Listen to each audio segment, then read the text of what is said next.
दर्पण news. भटक्या श्वानांच्या समस्येशी संबंधित गंभीर प्रश्न लवकरच सुटणार। हुपरी नगर परिषदेने अखेर शहरातील भटक्या कुत्र्यांचे निर्बीजीकरण आणि लसीकरण करण्याचा महत्त्वपूर्ण उपक्रम सुरू करण्याचा निर्णय घेतला। या कामी छत्रपती ग्रुपचे संपर्क प्रमुख सौरभ खोत यांनी सातत्यपूर्वक पाठपुरावा केल्याने हे यश प्राप्त झाले। सौरभ खोत यांनी भटक्या कुत्र्यांच्या समस्येवर उपाययोजनांसाठी छत्रपती ग्रुपच्या माध्यमातून तसेच ग्रुपचे संस्थापक अध्यक्ष प्रमोद दादा पाटील यांच्या मार्गदर्शनाखाली हुपरी नगर परिषदेला निवेदन देण्यात आलं होतं। प्रशासनाने निवेदनाची दखल घेतली नसल्यामुळे त्या निवेदनावर काय कारवाई केली यासाठी माहिती अधिकार कायद्याचा वापर करून त्या निवेदनावर कोणत्या प्रकारची कारवाई केली अशी माहिती अधिकारात माहिती मागवण्यात आली होती। निर्डावलेल्या प्रशासनाने माहिती दिली नसल्यामुळे त्या माहिती अधिकार अर्जावर पुणे आयुक्त कार्यालय यांच्याकडे तिसरे अपीलही दाखल केले।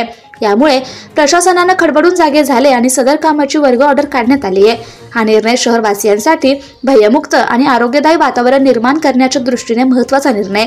यावेळी सौरभ खोत, अभिनंदन मनकापुरे, उमाजी लाड, सूर्यकांत रावण, रवींद्र नलवडे, सुहास यादव कार्यकर्ते मोठ्या संख्येने उपस्थित होते। Subscribe now and press the bell icon. Never miss an update.